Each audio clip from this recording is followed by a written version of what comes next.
All right. Again, welcome everybody. This is a recorded class, gentle Q&A. Again, my name is Amy Pickett Williams, and I'm really excited to have you all here this evening. We'll do about a 25-minute class, and we'll move into our Q&A.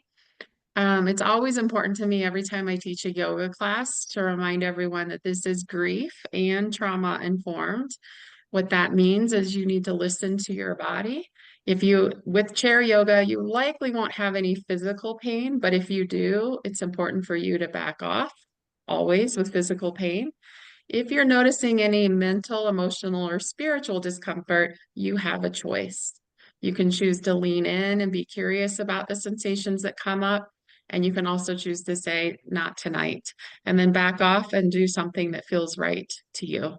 And that's really, really important for me to share that. So without further ado, we're going to go into our class and feel free to be comfortable in a chair. You're also welcome to lie down. There will be a few times we might stand, but you don't need to stand during this class, but it will be a very, very gentle class. So let's start out. If you feel comfortable, you can either close your eyes or you can gaze down and just start to notice your natural breath.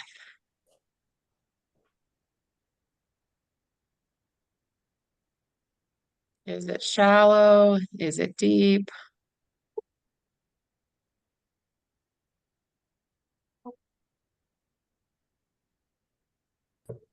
Noticing where the movement is in your chest and in your belly.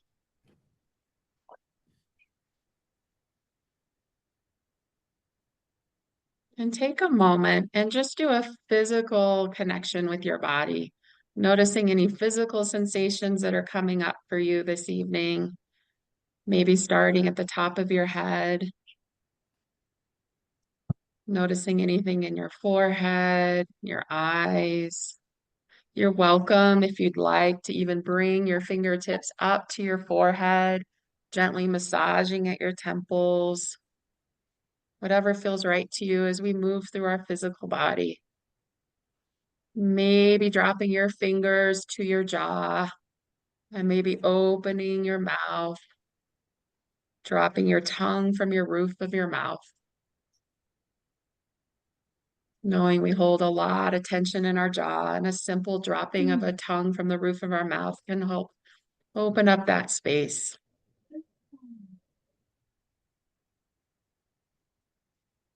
Maybe begin to massage at your ears, noticing any sensations around your ear, maybe pinching the tragus, which is the flap in the front of your ear, and gently massaging the concha, the little shell before right outside the ear canal. So many of our nerve endings that connect to our vagus nerve are there, and this can feel really soothing. And then maybe slowly work your way down, gently massaging your neck, maybe reaching for each side of the shoulder and gently pinching for a self massage. And just noticing the sensations, maybe even dropping chin to chest and moving left ear to left shoulder. And then back to center and right ear to right shoulder. Maybe shrugging your shoulders a few times up and down. And then slowly for the rest of your physical body, work your way down to what feels right for you in this moment. Maybe it's circling your torso in a few circles. Maybe it's expanding your chest and then contracting. Just take a few moments at your own pace and own rhythm. And I always like to utilize poems when I teach my yoga classes. So continue to work with your body. And we have two poems tonight. One is Rumi, and it's one of my favorite that really fits with yoga and fits with trauma and grief informed yoga. And it goes, your hand opens and closes, opens and closes. If it were always a fist, or always stretched open, you would be paralyzed. Your deepest presence is in every small contracting and expanding, the two as beautifully balanced and coordinated as bird wings.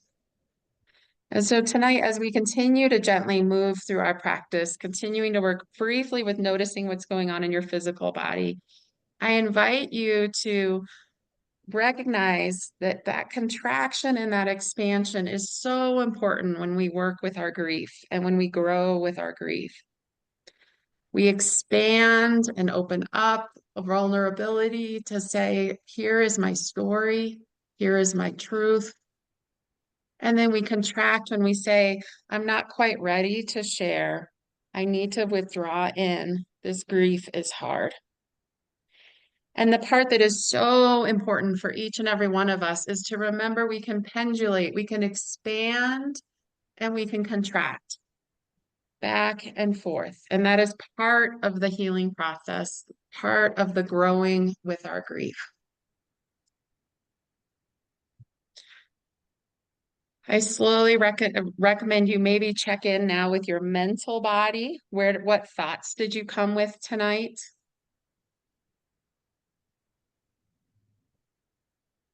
Maybe they were all the things that you were thinking about today, all the things you need to think about as you leave tonight. Maybe they're questions that you have from our authors. And I invite you during this moment, in this next 20 minutes, to maybe allow those thoughts to come in and then maybe just temporarily allowing them to float away, knowing you can always return to them.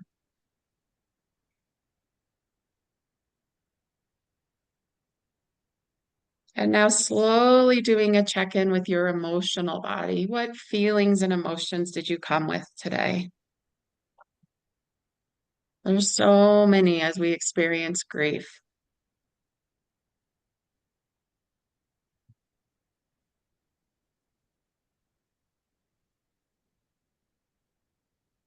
Maybe finding that place in your body that you're noticing those emotions most intensely right now. Maybe it's at your heart.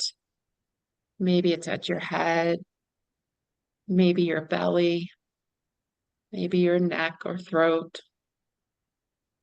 Just notice it for a moment. Not a place of judgment, just a place of curiosity.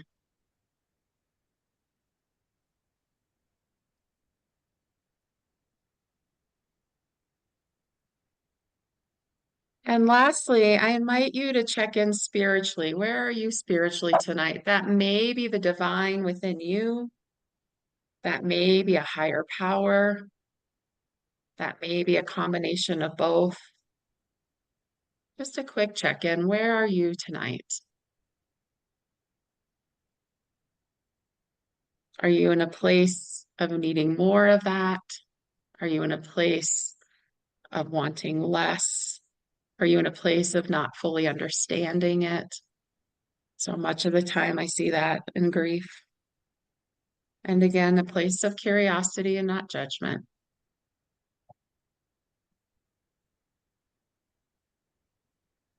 And now I invite you to place one hand on your body that is feeling not a lot of pain tonight.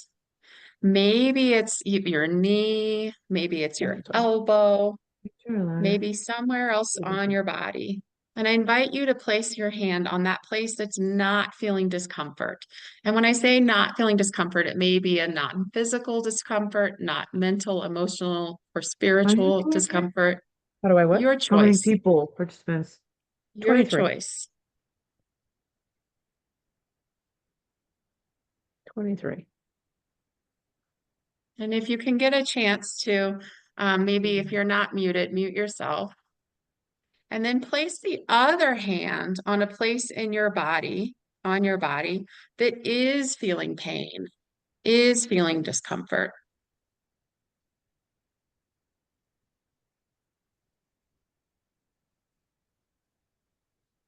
And so this evening, as we move towards doing some breathing work together, some breath work, I invite you as you slowly breathe in to imagine that inhale going to the place that is feeling comfortable right now. As if to say, even though you're feeling comfort, I want to give you a little more breath, a little more energy, a little more comfort. So breathing into that place of comfort and then slowly exhaling that love from that space of comfort to the place that is feeling pain.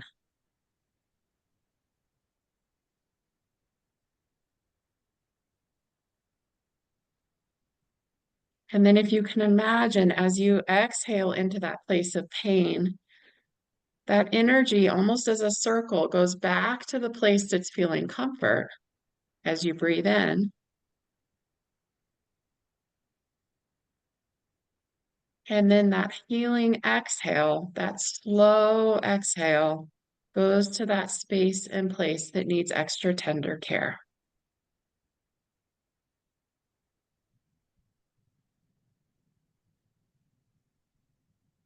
Slowly inhaling to that place of comfort to give extra care. And then slowly exhaling that healing energy to that place that needs more support right now. Continue that movement at your own pace and own rhythm for about 3 more breaths.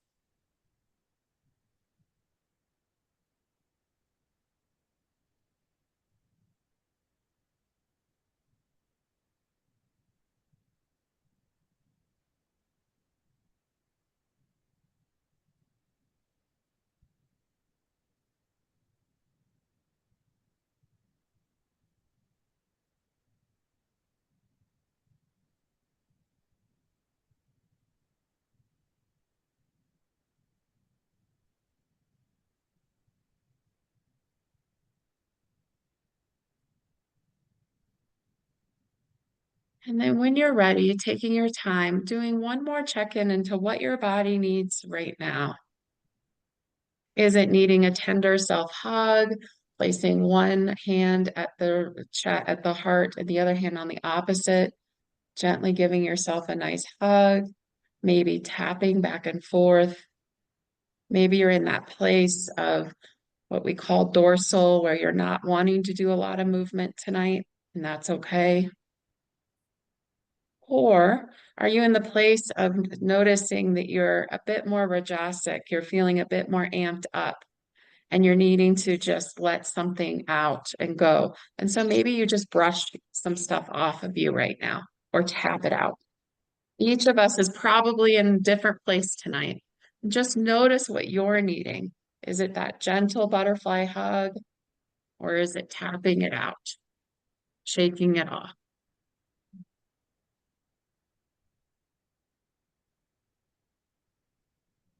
Are you needing to move? Are you needing to stretch? Just take a moment, just notice what you're needing.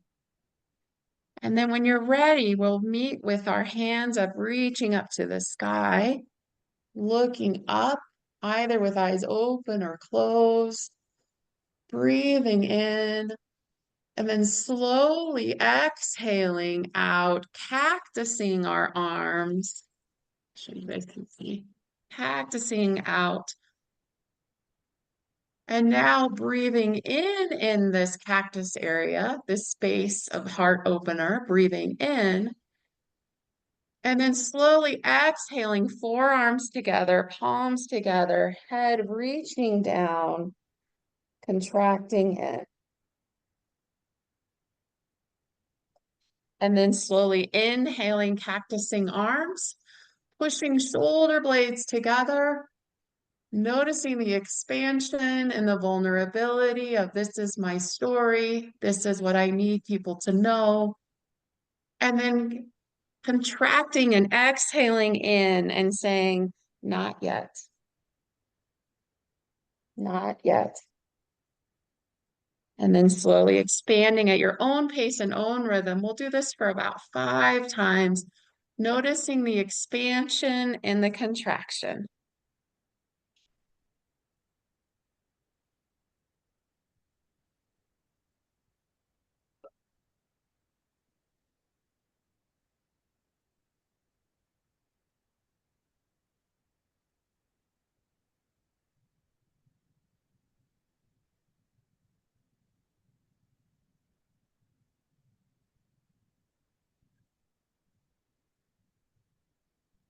Reminding yourself to do what feels right to you in this moment may be very different than what we're doing now, and that's okay. This is your story. This is your journey.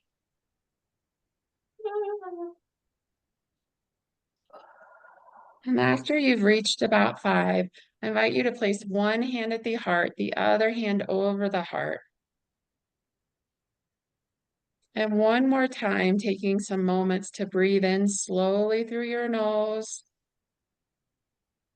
And then exhaling either slowly through your nose or slowly through your mouth as if blowing through a straw. Your choice, yogi's choice.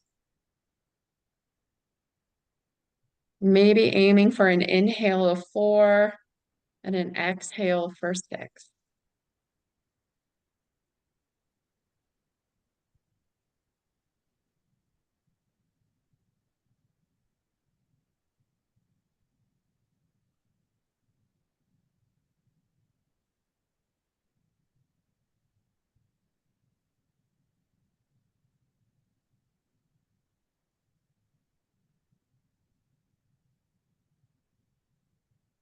And for now, for those where standing is accessible, we're just going to do some gentle standing and finding the balance in the imbalance.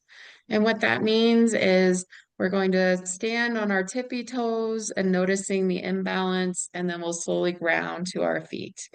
If standing up is not accessible to you, you can choose to go to the edge of your chair, not to the place of falling, but just noticing that you're starting to lean a little forward and then trying to find the balance in that place where you're not leaning forward and you're not leaning back. And but playing with going backwards and forwards. For those that are it's acceptable to stand, you're going to stand. You're welcome to hold on to a chair if you'd like, if that's helpful to you.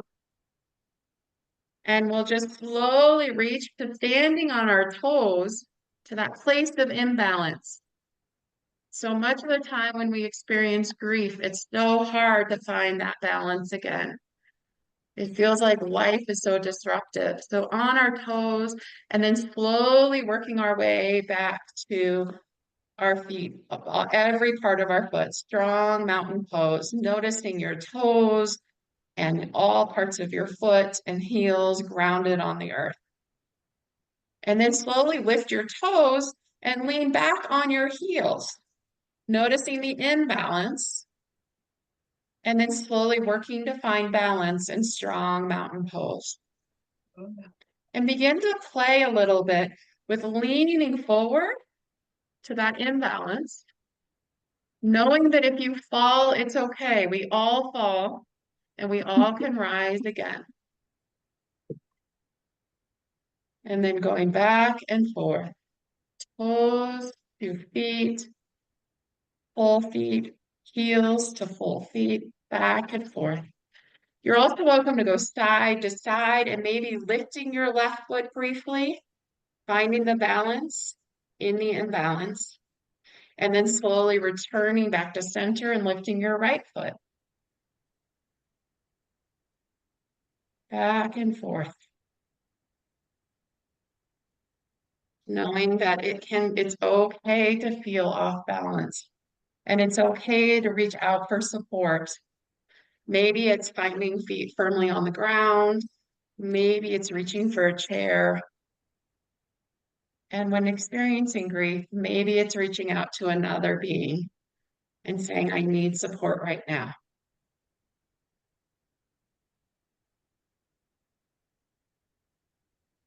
Continue a few more times. Maybe if you're lifting your foot and you'd like to move to tree pose, for those that know it, it's placing your left heel on your right ankle or placing your left foot on your calf or above your knee and then reaching your tree branches up. You're welcome to just stay in seated and you're welcome to just continue to lift your tree branches, your arms. Back and forth. Knowing that it's okay if you fall.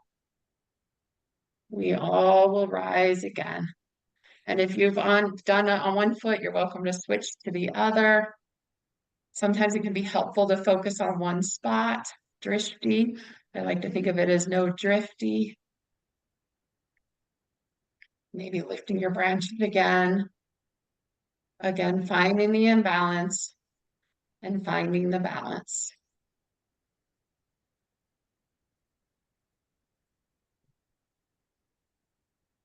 Two more breaths.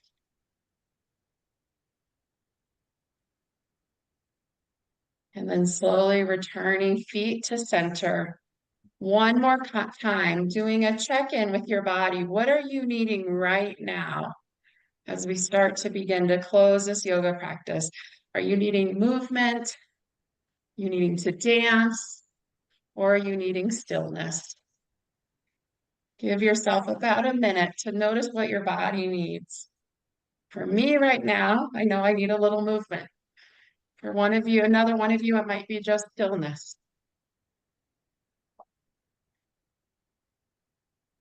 You're welcome to make noise. Everyone's muted but me.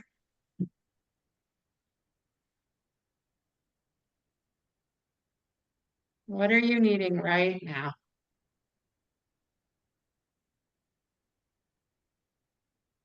About 10 more seconds of whatever you're doing.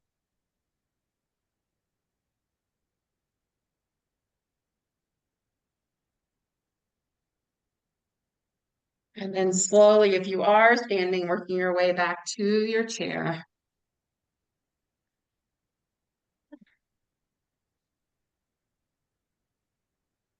So much of the work with trauma and grief is with the vagus nerve, not going into the science in a yoga class. But we've done a lot that's already helped stimulate that vagus nerve tonight. We've gently massaged our ears. We've done a little bit of breathing practice. And the one more thing we'll do is humming bees breath together. Another beautiful way to stimulate that vagus nerve is just that nice humming. We can hum, we can sing. So many beautiful somatic practices. So you have a choice with bees breath. You can choose to just block your ears and close your eyes. You can also choose to push on some acupressure points, placing your second finger on your eyebrows, your middle fingers on your eyelids, but keeping them, but not be quite yet, so you know where I'm going. Placing your ring finger at the crease of your nose, your pinky fingers at your lips, and placing your thumbs closing your ears. So that vibration is only within you. I always recommend people hum Twinkle Twinkle Little Star to find the tone and the vibration that feels most soothing to them in this moment. And maybe up higher, it might be lower.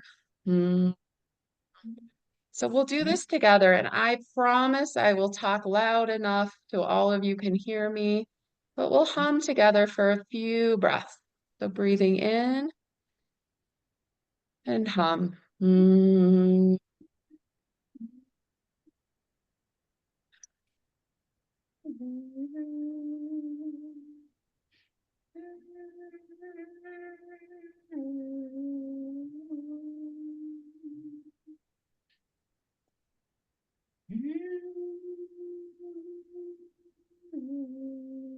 And then slowly begin to just gently massage your face.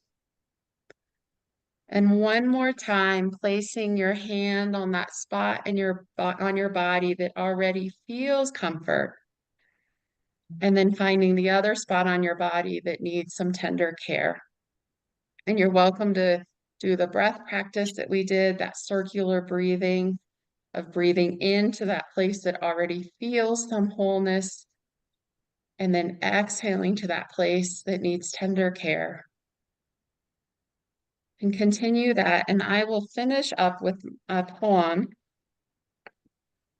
The beauty of this poem is actually right before our big solstice event last year, Arielle Schwartz read this poem, and it's become our theme of the light movement. And it's How the Light Comes by Jan Richardson.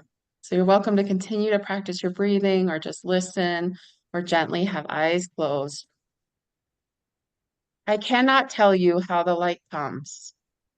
What I know is that it is more ancient than imagining, that it travels across an astounding expanse to reach us, that it loves searching out what is hidden, what is lost, what is forgotten or in peril or in pain, that it has a fondness for the body, for finding its way toward flesh, for tracing the edges of form, for shining forth through the eye, the hand, the heart. I cannot tell you how the light comes, but that it does, that it will, that it works its way into the deepest dark that enfolds you. Though it may seem long ages in coming or arrive in a shape you did not foresee. And so may we this day turn ourselves toward it. May we lift our faces to let it find us. May we bend our bodies to follow the arc it makes. May we open and open more and open still to the blessed light that comes. And so as we slowly transition into this Q&A with my three mentors, I'm so honored and have so much gratitude that they are here tonight. I invite you to hold on to that space of light, to hold on to that space in your body that's needing tender care, and know that you can always return to the breath.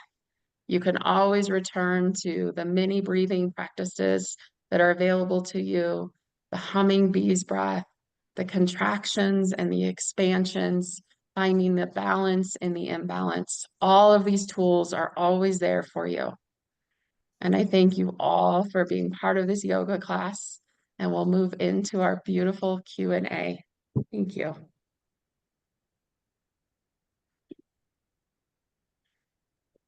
All right, I would like to welcome my three mentors that have shaped my personal and professional journey. They are, and I'll just go off of my screen, and if you guys can put your hand up, Amy Weintraub and Joann Lutz and Arielle Schwartz. Thank you guys so much. So we will start out with a few questions that that have come up for me over the years in my work as a grief therapist. And I've heard each of you answer these questions in such a profound way. And so each of you will answer, and I'll assign each of you one question. And then we'll move on to, we have many more questions, or people are welcome to raise their hand. We have a relatively small group, or put it in the chat, and I will ask those questions of everyone, or you all can ask questions of our three authors that were part of our training that we did a couple weeks ago as well. So I am going to just start out with, let's see, Amy Weintraub.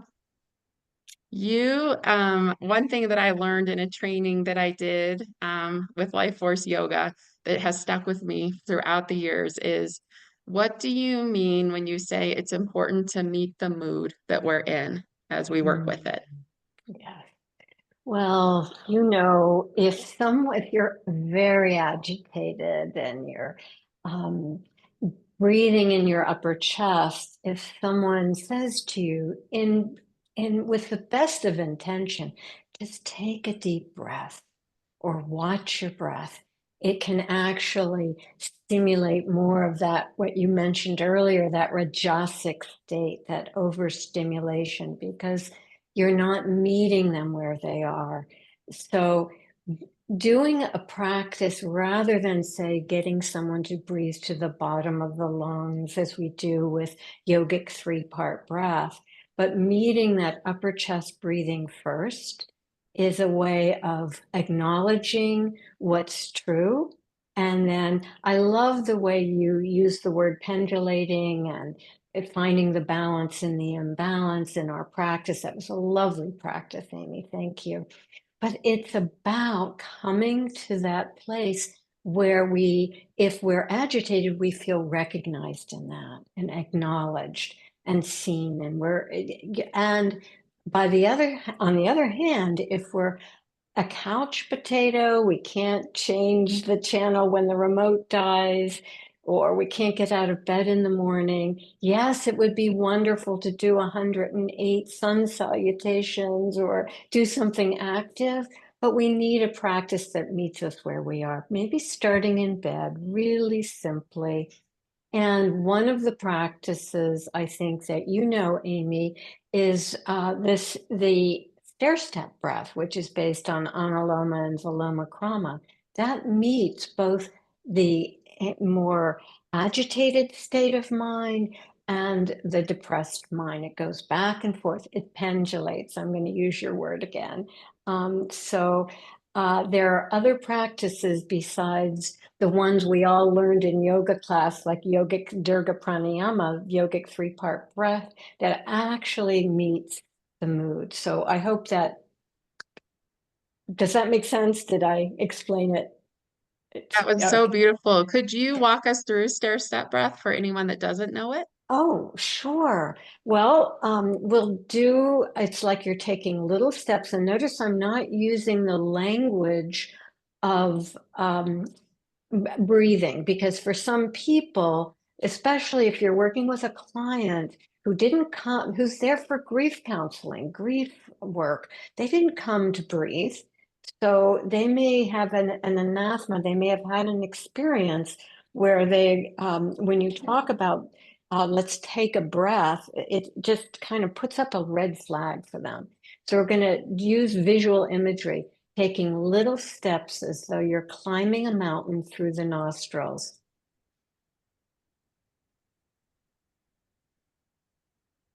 And when you get to the top of the mountain, slide down the mountain. Feel free to allow eyes to close or not. Little steps as though you're climbing. And maybe see something beautiful on your way up the mountain. And then slide down the mountain. And then now we're going to take like a gondola, ski gondola. This is in Arielle's honor, all the way to the top of the mountain, see something beautiful, and little steps down through the nostrils.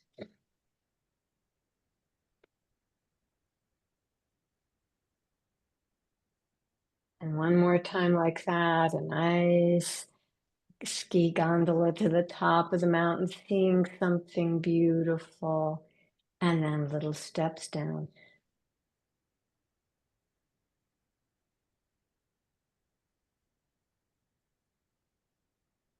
And then I could go on and do little steps up, little steps down, but let's just end with, because I don't want to take too much of our time with this particular practice, little steps up.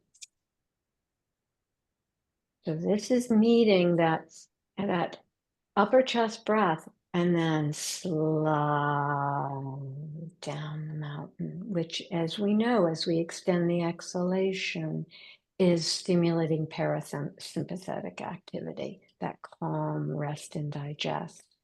So that's a very abbreviated version of stair step. Was that sufficient to get it? So it's Thank just you. one thing to say about it, little steps when you're meeting that upper chest breath, you're deepening it, and then the other way you're meeting when you're taking little steps when you're down the mountain, you're doing a mild kriya. The belly is actually pumping very mildly, appropriate in a clinical setting where something like Kapalabhati or breath of fire is not too stimulating. So it's it builds energy. So it's a balance. It's that meeting the balance and the imbalance. So Thank you, Amy. thank All you. right. Arielle, question for you that I know has been asked of you many times before. How and why do you do the somatic work with grief when the grief or trauma or both continues to happen over and over again?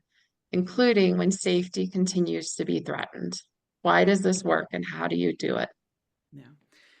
I feel like not only is it such an important question in general, but it's such an important question right now because, depending on where you all are coming in from in the world, there is a lot of ongoing experience of threat, stress, grief, trauma.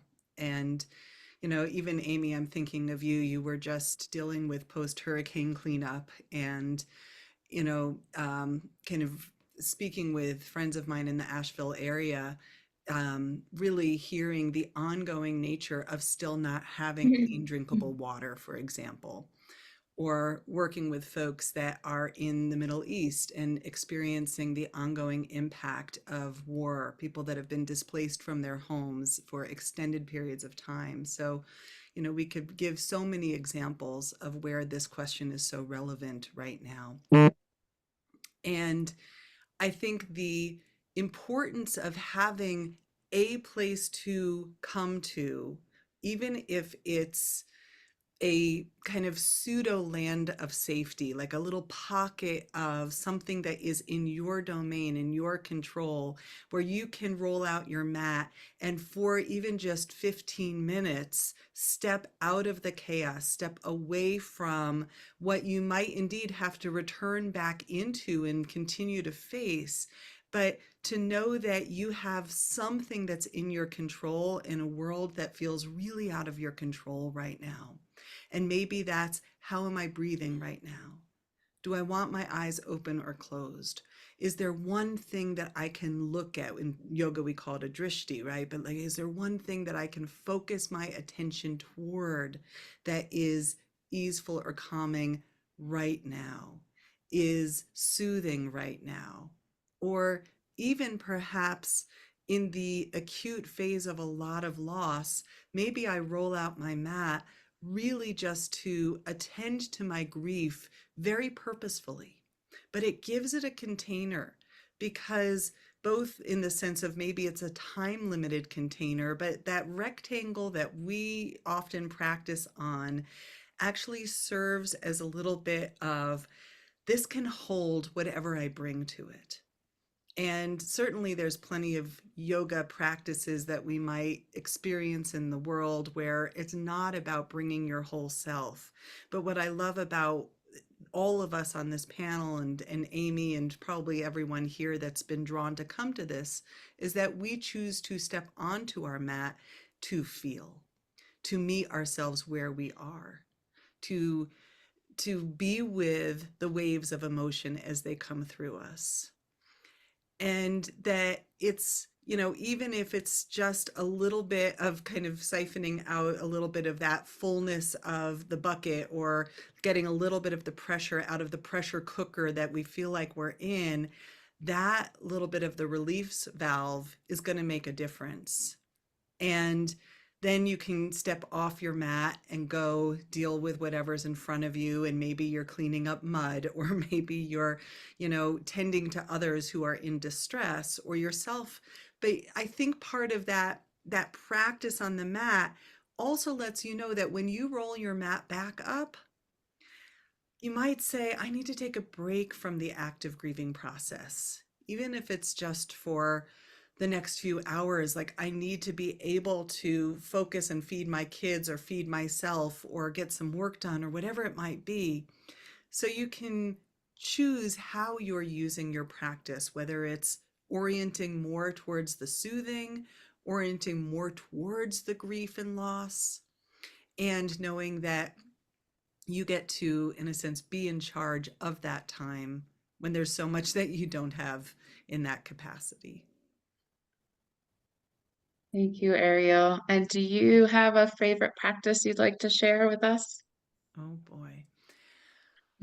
Let me reflect. I guess it's funny. I'm going to come back to breath, and maybe you did this earlier. I'm not sure if you led this in your chair practice, but I particularly love the alternate nostril. That for me, speaking of pendulation between nervous system states that you just spoke to, Amy, that is almost the kind of predictable go-to that for me is both about slowing things down, catching that parasympathetic emphasis with the longer exhale, and but it's also so rhythmic.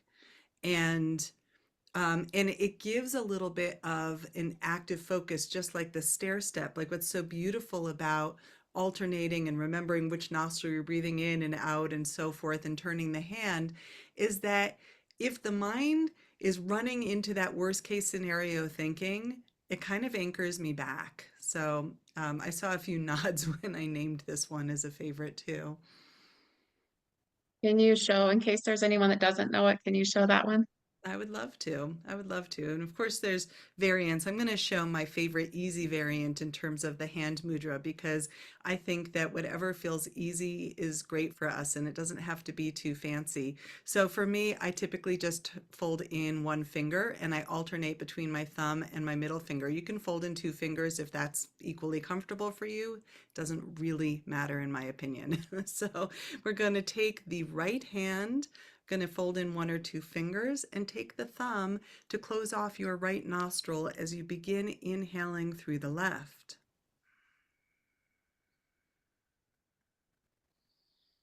At the top of the breath, switching the hand so that your fingers close left nostril and exhaling through your right.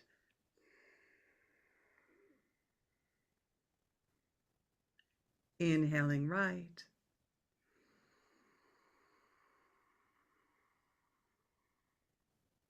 And exhaling left.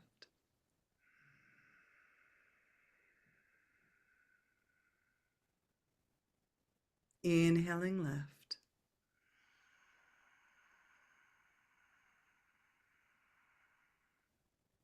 And exhaling right.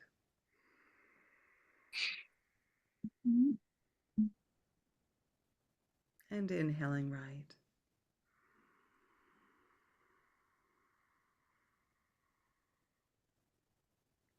And exhaling left.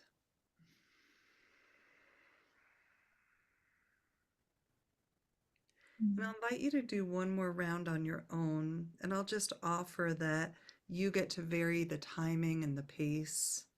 You get to choose whether your eyes are opened or closed. Remember, you get to be at choice as to whether you even want to engage in any practice. This is really your space and a journey of listening more than anything else. The next time you breathe out through the left, go ahead and release your hand. And taking a moment to notice, how has this impacted your nervous system? What are you aware of now? Maybe it's subtle, maybe it's not so subtle. And the other beautiful thing about any practice is that there is no right or wrong response. So if it felt easeful and calming, okay. And if it felt like it brought you in touch with something really tender, that's okay too. And if, anything in that range. Because when we listen to what is true, then we're in congruence. We're really honoring that journey of listening and trusting that your body is going to communicate just what it needs to when you open up that process of listening.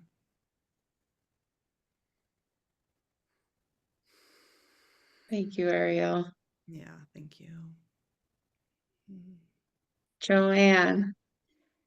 So I know there's some mental health providers on here. I know there's some yoga teachers on here, and I also know there's all of us are experiencing grief. So when we choose to engage in mental health counseling, how can yoga be a great supplement for that? And this is a question I know that I've heard from you many times, so I'm excited for your answer. Yeah, thank you. Well, when we are dysregulated, either in fight flight or in some form of freeze or dissociation,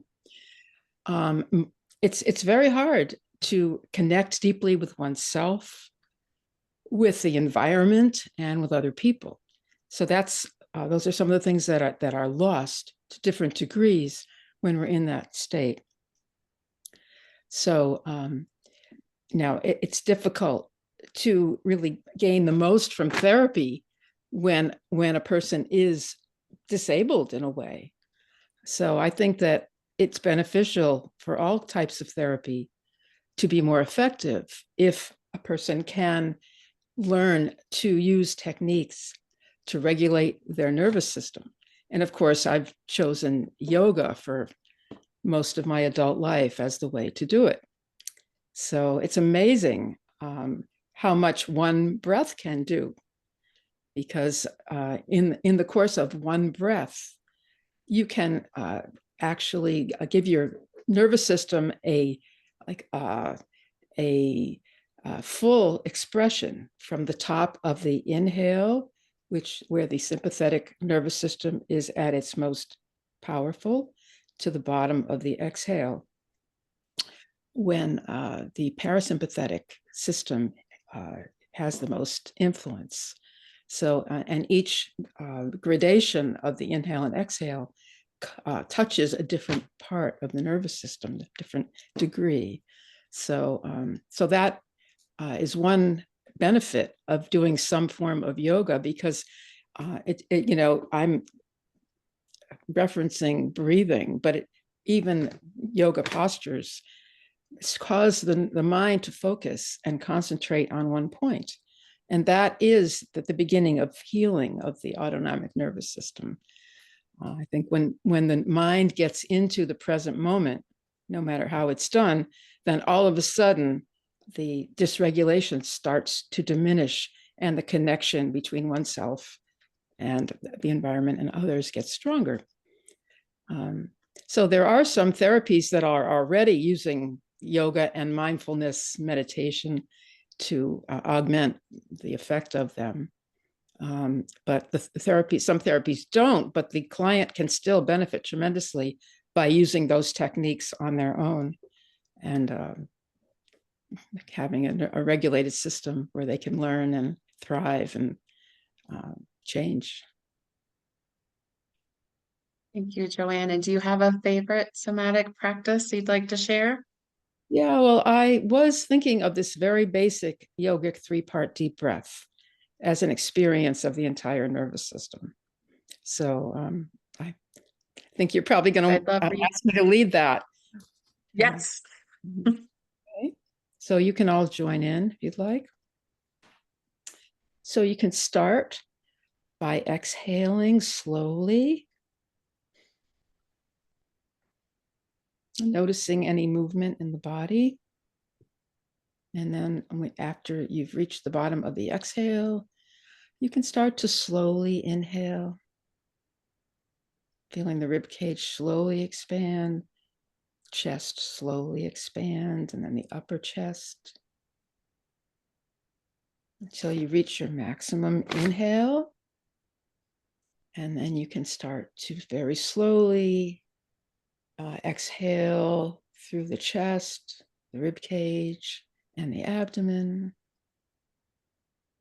going at your own pace, maintaining connection with your inner experience. And you can do that on your own 2 more times, slowly noticing the filling of the abdomen, rib cage, and chest.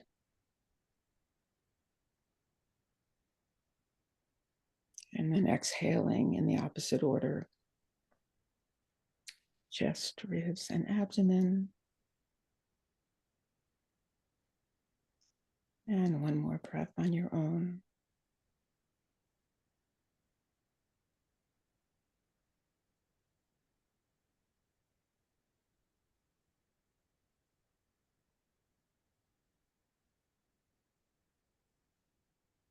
And that was a very brief experience, but you may notice some difference now.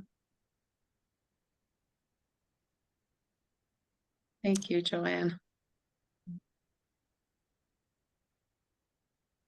So I have more questions I can ask, but this is also a time of community and connection, so important when we're experiencing grief. So if you do have a question, you're welcome to raise your hand, or you're welcome to put it in the chat. It can go specifically to a panel person or just general.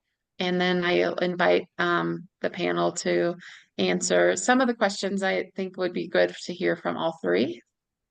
So that also can be another idea as well. So does anyone have a question to start? Yes, Joan.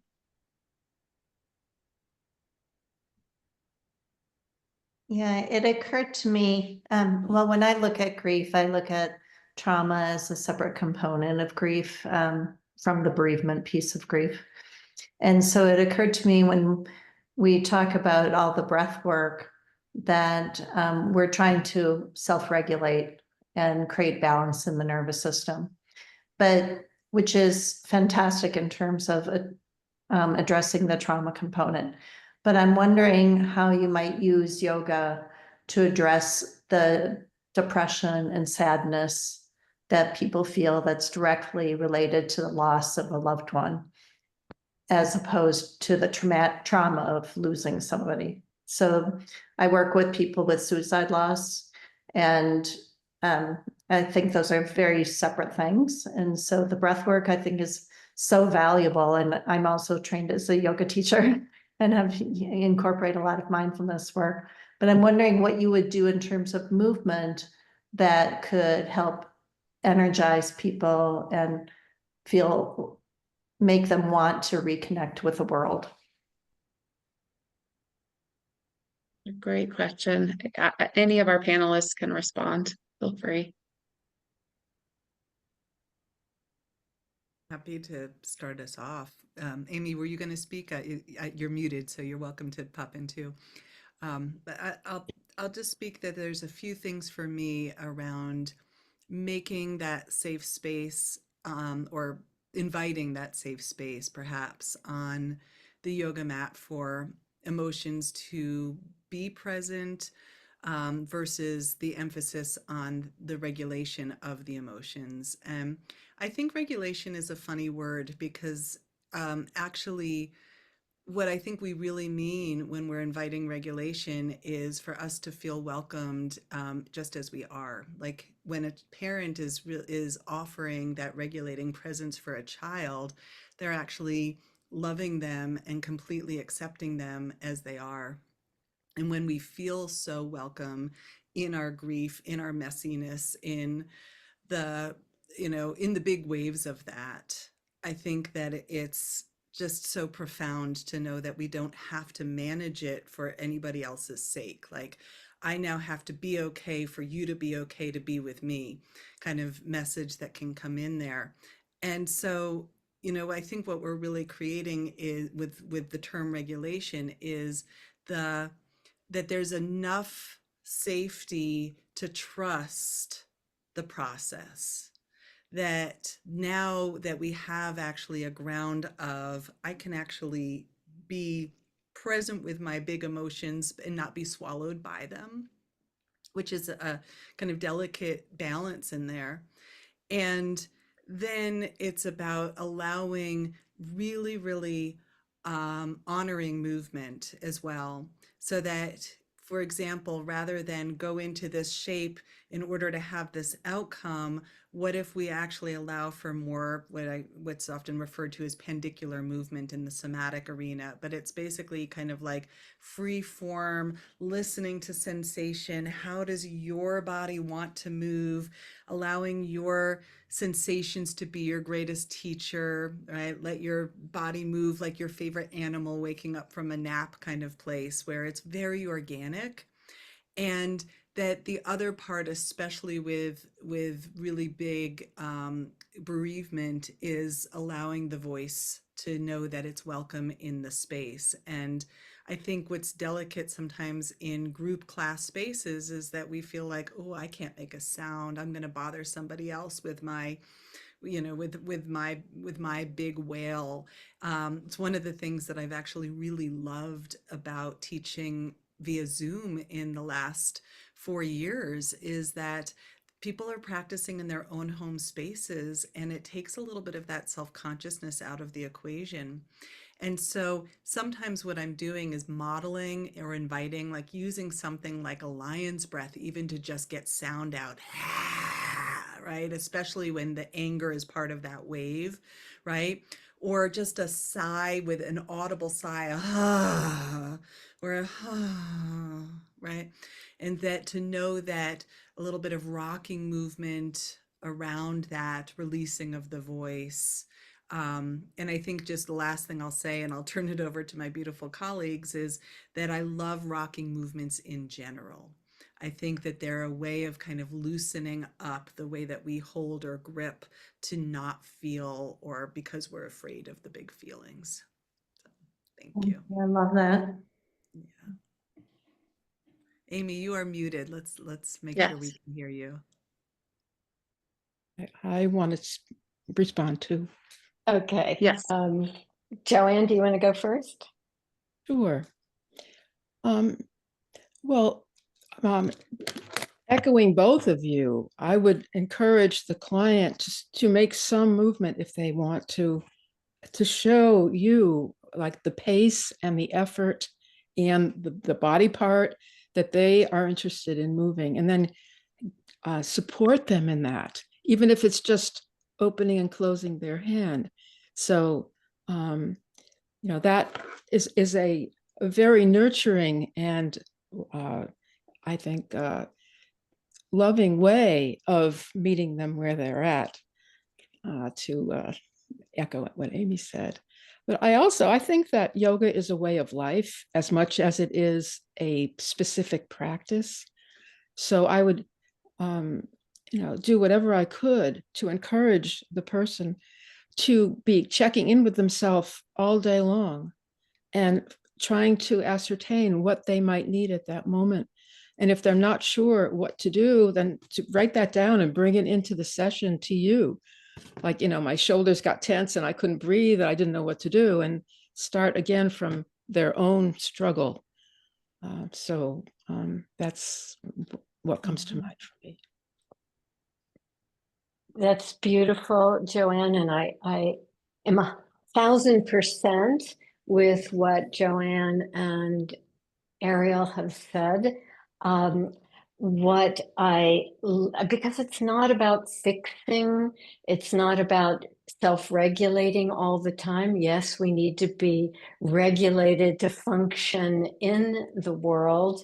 And we also need time to be able to express the grief that's arising. So I love the idea of rolling out the mat and using it as a sacred space in which all feelings are welcome.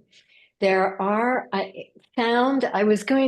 first thing that came to my mind was lion's breath when there's a lot of emotion, that just letting it be released, letting it, and then self-soothing with hands on the heart, eagle mudra, little rocking. I love that. This is one of the cards in the card deck, and it's about bringing like the image of peace, or the image of the beloved, or the image of the person for whom we're feeling the grief into the heart, and using sound. So in fact, Amy, when you were leading, I was actually doing some yamming. And if you'd like to place your hand on your heart and your left hand on top in Eagle Mudra, there's just feeling that vibration. You can turn your mics, you're muted, so you can make the sound of yam, which is the vibration for the heart. That's so self-soothing. So after something like Victory Goddess into the that strength sound, that strength mantra, into 5-pointed star, into Victory Goddess, then some yamming, yum, self-soothing. So it's expressing, it's being able to express fully and not trying to regulate, but express, and then rolling up the mat and getting on with one's life. Because no matter what we're grieving, we have the rest of our life to take care of, our children, our parents, our whatever our lives contain. And there's one practice that comes initially from that I love, from Joseph and Lillian LePage, and it's a Vajra Pradama Mudra. And this is a sort of it's polishing the diamond of the heart is the actual mudra, and that's what it's Vajra Pradama. And it's there's a couple of wonderful sort of affirmations that can be shared with this mudra that I think make it extremely powerful, especially after practicing something vigorous like lion's breath or di ha from Five-Pointed Star. And that is unshakable confidence and trust flows through me now. If you want to try it, you're welcome to. Just that sense of unshakable. And I'm going to go sideways so you can see that you're not touching the heart.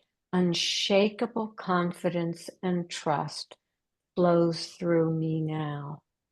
I have everything I need to manage my life.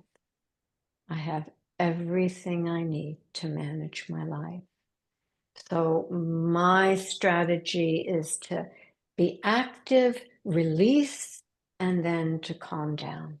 Yam, hands to the heart, and mudras and mantras, all appropriate in a clinical setting. Thank you, Amy. I think there's one piece I'd like to add. My specialty for all these years is working with families who have experienced the death of a child. And Jill Bolt Taylor talked about 90 seconds is when we feel an intense emotion. If we allow ourselves to feel it, it will dissipate. It's also important to remember, though, that the ocean is full of waves and it's not going to go away, but there's the reprieve between each of those waves. And if there's one thing that my families that I've worked with over the years that have come back and held on to in those first initial sessions is knowing that it's so painful.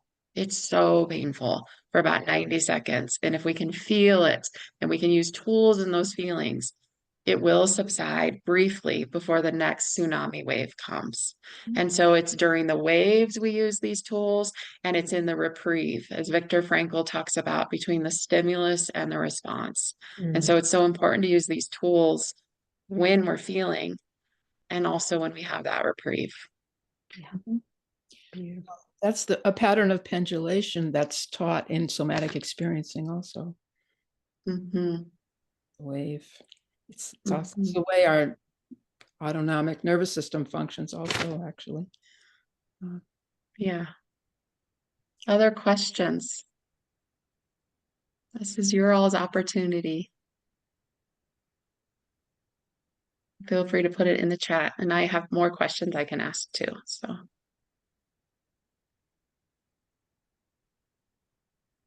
Okay. Next question is,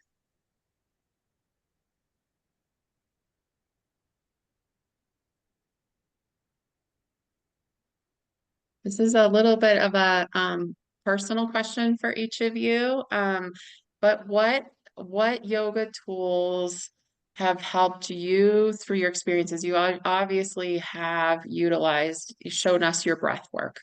What other yoga or somatic tools have supported you when you have experienced your own grief? It doesn't need to be just yoga. And I know all three of you do things other than yoga, so.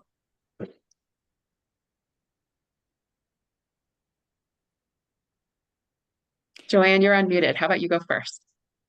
Okay, sure. When I was about 20 years old, I had a tragedy in my life that completely threw me, and I was almost non-functional for a while, and then I discovered yoga.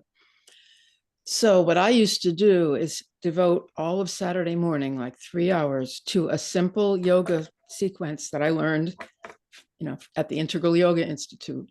And the postures would somehow lead me deeply into my own experience and into memories and emotions. And I felt like I was freeing up different parts of my body, particularly the abdomen, where a lot of emotions had been stored. So, the idea of repressed emotions is actually a physical thing, I believe, that they actually get pushed down lower into the body, where unless we breathe very deeply, we don't contact them. So what I'm referring to then isn't really a particular practice, because I don't look at things that much that way. It was a combination of a sequence of postures in an environment where I had all the time and space that I needed to go very deeply and to open up. And sometimes I would spend 20 minutes crying, or the whole morning would go by and I wouldn't be aware of time, that it was an extremely healing experience for me, and provided the basis for the rest of my career and personal development. So I guess I would call it the flow, the natural flow from my body, with yoga as the base. Can Thank you, I Joann. add to that? It's not where I was going to go with a response to that question, but I so resonate with what you've said, Joann. For me, the release of trauma, layers of trauma, came in therapeutic long holding of postures, where I held a pose long enough for the grief, that which was held in my body, in my pelvis and my lower chakras, released in sobbing and crying and cathartic release. And life-changing. That, in combination with psychotherapy, was life-changing in my healing practice, healing process from my early childhood trauma, things that I no longer remembered but were stored in my body. So that in response to what you've said, that actual yoga practice, the holding of poses. Now, if you translate it to today, so much because of liability, there's very little, that is. I used to teach in our Life Force Yoga practitioner training. We would do therapeutic long holding, and the therapists loved it. They got to release and cry and cathart. It was great. But people are so much more careful these days. That whole issue of that's a whole other topic. But I think it is an aspect of yoga that can be very healing. In terms of what I do now, I'm not on my mat doing that now. That's not my practice. Now, it's sound. So even while Amy was leading us in that 30 minutes, I was making sounds. I was using sound. It's neat. And I know I share this. If you haven't been to Arielle's Facebook page, if you're not on Facebook, it's worth a visit, because her poetry, her nature photographs are so inspiring, and her authenticity. And for me too, I'm not as prolific, and I don't. I love her Facebook page, but me too.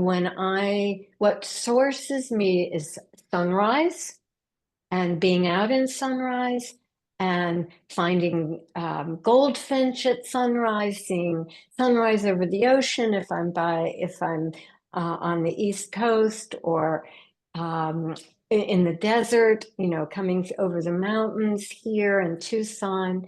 And I do also photograph. It's interesting because and I put them on my Facebook page too, but you'd have to scroll back a ways because there's been so much suffering in my immediate family because of the hurricane and other issues that have happened this year. I know it's inspirational to take beautiful photographs and to mean it, to come from your place of your practice. You're out there doing your standing practice outdoors, which is what I do often, and taking pictures of the sun as it's rising and feeling the awe of that. But when so many people don't have clean water, it's been harder for me to do that. And if you go to my Facebook page these days, that's not what I'm putting. It's just hard for me right now to be putting those inspiring pictures up. And I do look at sunrise, but I'm less likely to post right at this moment because of family members still in the Asheville area. It's just, so I'm dealing with that. So, but it's nature, it's, doing that, it's poetry, and it's my practice, making sounds as I practice. Arielle? Amy, I'm glad that you leaned in around the nature piece, because that was certainly one of the pieces that I was reflecting on sharing of, like, what are the practices that bring me back home, which is for me maybe what yoga is all about. And I was also thinking about the way that yoga intersects between the kind of mindful, imaginative, creative process and the embodied experience, and that there is this way in which we're actually doing this kind of mind-body dance throughout the whole process. And for me, that began as a young child, because I grew up in a household that fell apart when I was 2, going back and forth between 2 homes thereafter, and having one of those homes be a place where I felt profoundly unsafe. The other home that I went to, my mom remarried to my stepfather, who was a yogi. Yay. And around the age of 6 and 7, we were practicing yoga. I got to be a tree and a mountain and a lion and all of these beautiful things. And the experience as a child practicing yoga, it was non-dogmatic at all. There was no force. There was nothing it was just play. It was absolute pure play and joy. And I think that place of still, for me, when I get onto my yoga mat and I visualize in tree pose, for example, being a tree, and sometimes even gazing out the window, or as you said, Amy, standing outside looking at a tree and embodying, some version of that. I often say, for example, when teaching tree pose, that when we are looking at a beautiful tree in nature, we are looking at that tree and appreciating the way that it's been shaped by the storms, by the access to sunlight, maybe not having as much access to water or certain resources, watching how some trees seem to grow out of a rock. Like, where does it access any dirt or water? But it's just remarkable. But when we see those trees in nature that have survived sometimes against all odds, we look at them and say, wow, or how beautiful. But when we look at ourselves and look at how we've been shaped by the storms of our lives, sometimes it's hard to look at ourselves with as much love and acceptance. And so tree pose, for example, becomes a practice where we might explore accepting ourselves the same way that we would appreciate that tree in nature. And now we've got this mind-body dance that intersects inside of a shape, right? And there's so many opportunities, as you spoke about, I think really in some ways you're going to hear so much of the same thing from all of us, but elements in which, like, how we're talking to ourselves in the practice is as important as any shape that we're creating with our bodies. what mantra we're repeating to ourselves inside of a mudra or inside of a shape is going to be what we're taking away as just as much as that physical release that we get, which of course is also quite beautiful. Thank you, Arielle. Yeah. Anyone have any questions they'd like before I move on to some other ones? Feel free to put them in the chat or raise your hand. Sorry, Amy, I'm struggling to navigate, so unmuting was the easiest way. Sure. Hi, Jordan. Hey, Amy.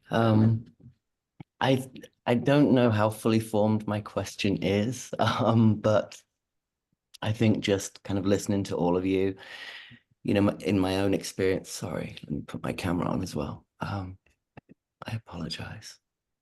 Okay. In my own experience, you know, it's really been yoga and somatic practices and nature that have really helped me move through some of the trauma that I've experienced. I took the 20-hour training a couple of weeks ago with Amy, and I think I've been so kind of struck since, and it's just stayed with me, just how I hadn't connected grief to trauma in the way that I'm now understanding they're so intrinsically connected. And as I've been having these conversations after the 20-hour training, I'm finding that there's a level of discomfort for folks about talking about that. And I think I don't necessarily know how to speak to it either. So I think my question is, you know, what are some of the ways that you've found to speak to that? Because my sense is that out in the world, we don't necessarily have that broad perspective about the breadth of grief, and that actually it's probably grief that you know, for me was impacting me more than some other things. So that was a very long-winded question, but hopefully there's something in there you can respond to. Who would like to start? Start on this one. A few thoughts, Jordan, and I really, really appreciate the nuance of the question. One is that I often say that at the heart of all traumatic experience, there's going to be grief. That's almost an inevitable part at some point in trauma work. I've been a trauma-informed psychologist for 25 years. The other piece that I would name is that not all grief is trauma. And so, right, to distinguish the two, but then it kind of begs the next question, which is, what is trauma? And I'll borrow from Gabor Mate for a moment to say that trauma isn't necessarily what happens to the person, but it's what happens inside of a person in response. And that we can have this, you know, a group of people all exposed to a similar kind of experience, and each is going to respond. We'll each respond to that event or that experience based on our own histories and our own wounds, our susceptibilities, even generational patterns, our access to resource, etc. So I think that also trauma is that which we do not know how to process. We don't know how to assimilate that event into our overall sense of self, into our identity. And so therefore it remains this experience that's kind of an outlier of self that I'm not sure yet how to relate to, usually because we have not yet accessed the resources that help us know how to relate to that safely. So part of what exacerbates what we might call post-traumatic stress is, did I, in the acute phase of that traumatic experience, that adverse life experience, did I have access to somebody who showed up for me, who was willing to understand what that was like for me, who showed interest in that inner world? And this can go all the way back to childhood, right? If we experience a stressful event in our home, and I'm just even going to call this the S word, not the T word, right? But the stressful event, and yet these stressful events continue to happen and nobody talks about it. Nobody acknowledges the impact of it. And there's no place to turn to unpack that. The next thing you know, you're kind of carrying around, it's not necessarily even the backpack. I'm going to go with what Joann said. We're carrying it around in our guts. We're carrying it around in our diaphragm. And we're carrying it around in the bracing of our chest, and all of the ways that we haven't known how to exhale because nobody helped us. So whether it's those accumulated events or a big single incident, big T trauma, right? However you want to think about it, it's, did I have a space to come back home to myself, to release that, to discover that I am not that what happened, that which happened to me, or it wasn't my fault, right? So we have the mind body again. So, yeah, thank you. Thank you, Arielle. Joann, you want to add, or Amy? You're muted, Joann. Yeah, thank you. Um, a lot of what we do in yoga is self-regulation. We're taught ways to, be with our body, change the breathing pattern. But co-regulation is its sister. It's, and I think that we need a balance between the two of them in order to heal more completely. I don't know if you were alluding to that, Arielle, and what you were saying. Yeah, so I just wanted to mention that yoga is almost one side of the equation, and then there's another side which comes from the outside. And that, I think that relates a little bit to what you were saying, Jordan, also.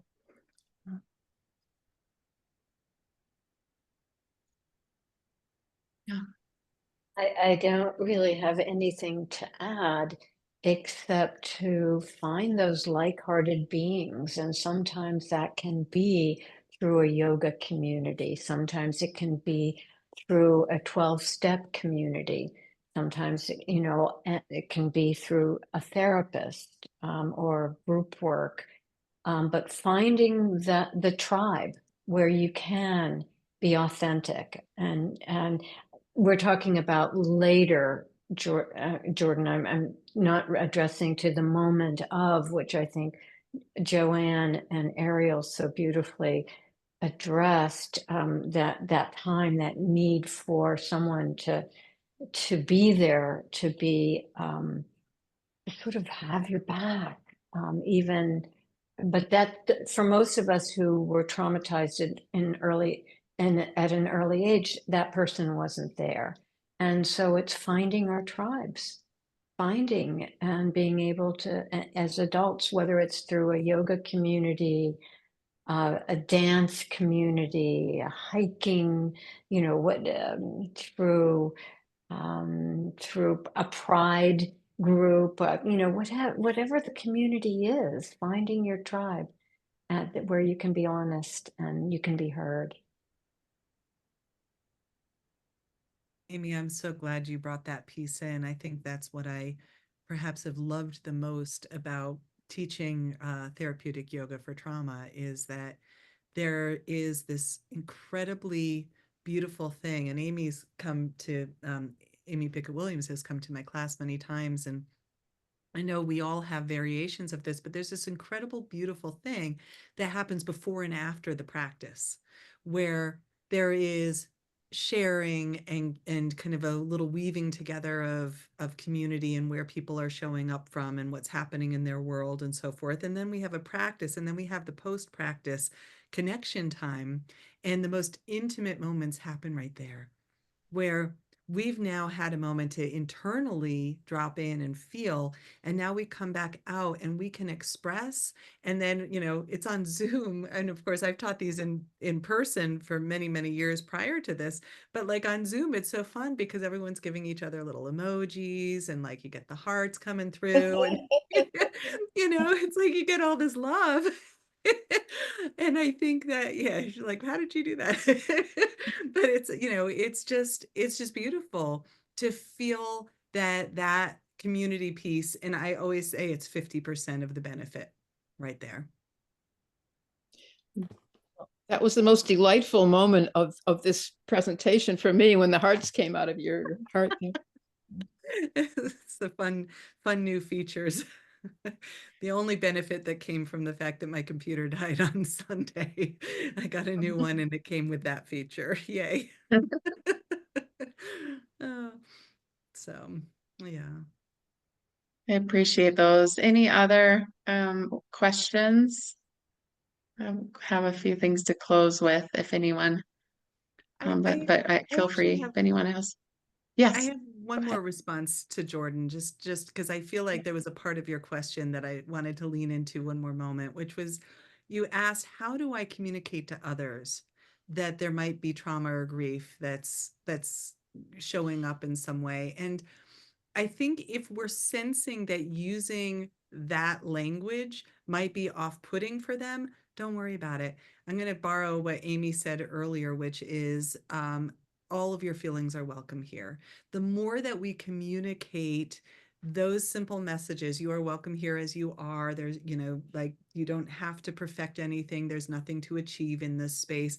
We are giving these messages that are essentially saying, what's showing up is going to show up, and people will basically, if they're starting to feel a little bit of that shake or tremble or tenderness, or like they kind of know, and then we can meet them where they are.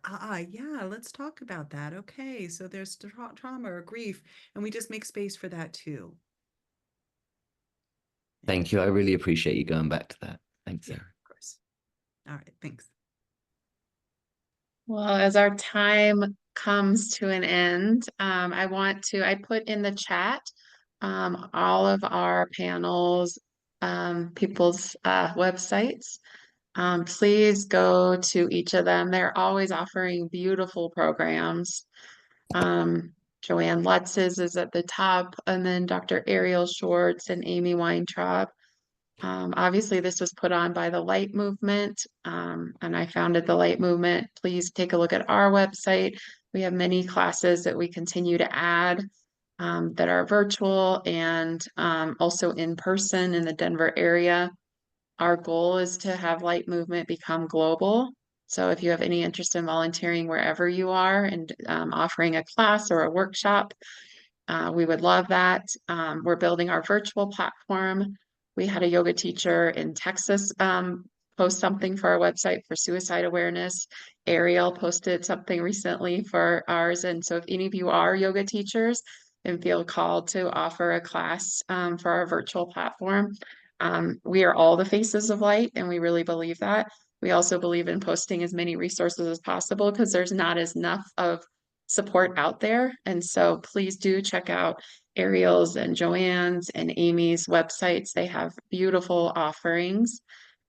And just oh great, Arielle put in her extras, their Facebook and her resilience informed therapy one too. Perfect.